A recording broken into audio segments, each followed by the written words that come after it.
क्या हुआ? सर हम आ रहे थे सर, भालू ने इसको लेके सीधा उधर गया हैं? सर, जब मैं इसे ढूंढने गई उधर। ये बच्चा है हमारा आरव, इसको हम झाड़ी से लाए इस तरह से पीछे से पकड़ करके यहाँ से। जहाँ पे पानी पीते हैं ना हम, थोड़े उसके उधर ही पे था वो पानी पी रहा। मैं पानी पी रही थी, वो कूड़ा ढाल रहा था। जैसे ही वो कूड़ा ढाल दिया था उसने, वो इधर आने लगा तो पीछे से भालू ने उसको ऐसे पकड़ के वो उधर झाड़ियों की तरफ ले गया। आपने देखा उस भालू को? हाँ मैंने देखा। फिर? वो मोटा था, ब्लैक था, मोटा जैसे सुअर नहीं होता है वैसे था वो, और बहुत बड़े आँखें थे उसकी। फिर मैं उधर गई, वो मुझे मिला नहीं। फिर सर आए, सर ने देखा वो झाड़ियों में गिर रखा था। अगर वो थोड़ी से हिल जाता ना तो वो सीधा नीचे चले जाता। जरा कल्पना कीजिए कि क्लासरूम के बाहर 300 किलो का खूंखार भालू अपने भारी भरकम पंजों से दरवाजा तोड़ने की कोशिश कर रहा है। दरवाजे की दूसरी तरफ पहली से 5वीं तक के छोटे छोटे बच्चे पूरी ताकत लगाकर दरवाजा पकड़े हुए हैं, क्योंकि अगर दरवाजा खुल गया तो शायद कोई भी बच्चा जिंदा बाहर नहीं निकल पाएगा। और इसी स्कूल के एक कोने में एक दूसरा भालू 10 साल के बच्चे को उठाकर जंगल की तरफ ले जा रहा है। लेकिन तभी सिर्फ 12 साल की एक लड़की उस भालू के पीछे दौड़ पड़ती है। ये किसी फिल्म का सीन नहीं है, ये उत्तराखंड के चमोली जिले के पोखरी ब्लॉक में सन 2005 के दिसंबर महीने में एक सरकारी स्कूल में घटी एक सच्ची घटना है। उत्तराखंड के पहाड़ों में मैन एंड एनिमल कॉन्फ्लिक्ट लगातार बढ़ रहा है, लेकिन अब हालात इतने खतरनाक हो चुके हैं कि स्कूल भी सुरक्षित नहीं बचे हैं। चमोली जिले के पोखरी ब्लॉक के इस स्कूल में उस दिन दो भालू पहुंच गए। एक भालू सीधे स्कूल में घुस गया और 10 साल के आरव को उठाकर जंगल की ओर ले जाने लगा। समूह से कूड़ा डाल के यहाँ पे आ रहा था, मैं यहाँ तक आ गया था, तभी किसी के पीछे से दौड़ने की आवाज़ आई। जब तक पीछे देखा तब तक भालू ने मुझे पकड़ लिया। फिर वो मुझे यहाँ से ले गया। यहाँ पे एक लड़की थी दिव्या, तो उसने मुझे भालू को ले जाते हुए नहीं देखा। फिर यहाँ पे आए थे, यहाँ पे रखा था मैंने कचरा, और जब यहाँ तक आया तो मैंने कहा दिव्या दीदी बचाओ बचाओ। और जब दिव्या दीदी ने देखा तो उन्होंने वहाँ से हल्ला किया, चिल्लाए, और यहाँ तक ले गया था वो। तब तक मुझे, जब मैंने यहाँ से कहा, कैसे पकड़ के ले गया था? नहीं, हाँ यहाँ तक। फिर वो यहाँ से आगे आया और दिव्या दीदी भी दौड़ी थोड़ा मेरे पीछे,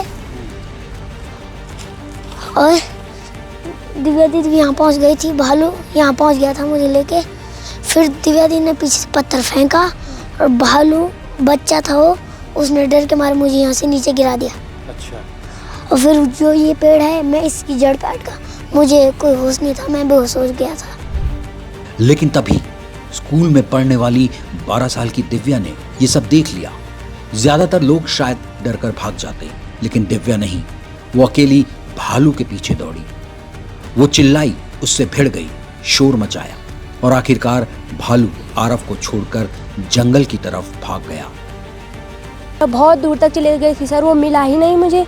मैं झाड़ियों में गई, वो वहाँ भी नहीं मिला। मैं बहुत स्कूल इधर थी और मैं बहुत दूर तक चले गई थी, वो मिला नहीं। तब सर आए, सर ने फिर देखा वो झाड़ियों के अंदर बहुत, अगर वो थोड़ा सा इधर था ना, वो ऐसे हो जाता तो उसने सीधा नीचे जाना था। नीचे था ना, बहुत फिसलन थी, उसने उसे वहाँ गिरा दिया।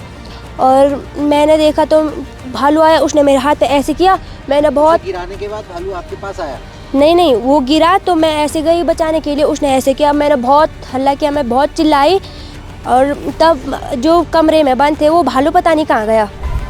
उधर स्कूल के दूसरे हिस्से में एक और खूंखार भालू बच्चों की क्लास तक पहुंच चुका था। क्लास के दरवाजे में कुंडी तक नहीं थी। भालू लगातार अपने पंजों से दरवाजे तोड़ने की कोशिश कर रहा था। दरवाजे की दूसरी तरफ छोटे छोटे बच्चे अपनी पूरी ताकत से दरवाजे को धक्का देकर बंद किए हुए थे। कुछ सेकंड की भी चूक एक बड़ा हादसा बन सकती थी। हड़बड़ी में वो कक्षा 7 की क्लास में गए। वहाँ बाहर से तो कुंडी थी, लेकिन अंदर से कुंडी नहीं थी, और उन्होंने इतना जोर लगाया, भालू ने समझा कि मेरा बच्चा यहाँ अंदर चले गया, वो उसने दरवाजे भी फाड़ा था वहाँ क्लास में।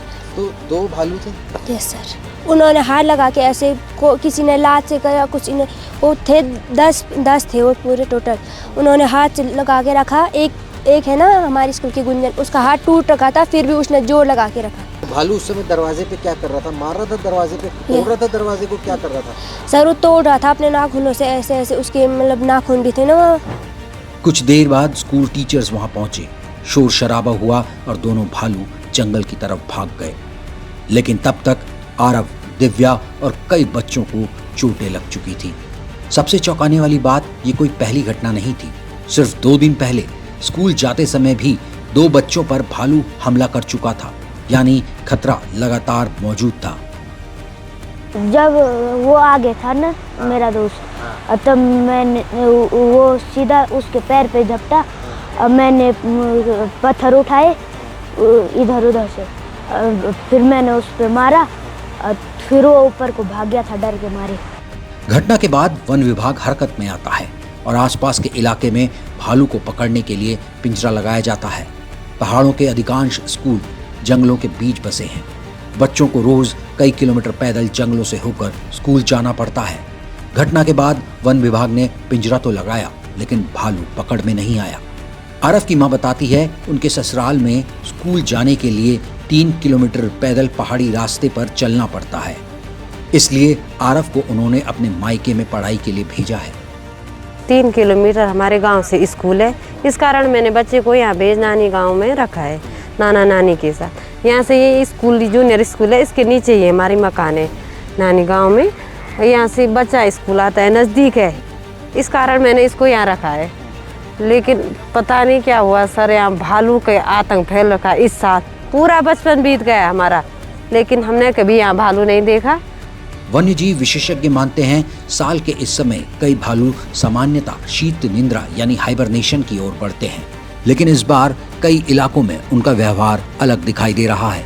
कुछ एक्सपर्ट इसकी एक संभावित वजह ग्लोबल वार्मिंग और बढ़ते तापमान को भी मान रहे हैं। हालांकि इस संबंध में विस्तृत वैज्ञानिक अध्ययन अभी जारी है। आज इस कहानी में सबसे बड़ा सवाल सिर्फ भालू नहीं है। सबसे बड़ा सवाल है, क्या पहाड़ों में बच्चों का स्कूल अब सुरक्षित है? आप अपनी राय कमेंट में जरूर लिखिए। अगर ऐसी ग्राउंड रिपोर्ट्स आप देखना चाहते हैं तो चैनल को सब्सक्राइब कीजिए और वीडियो शेयर करना मत भूलिए।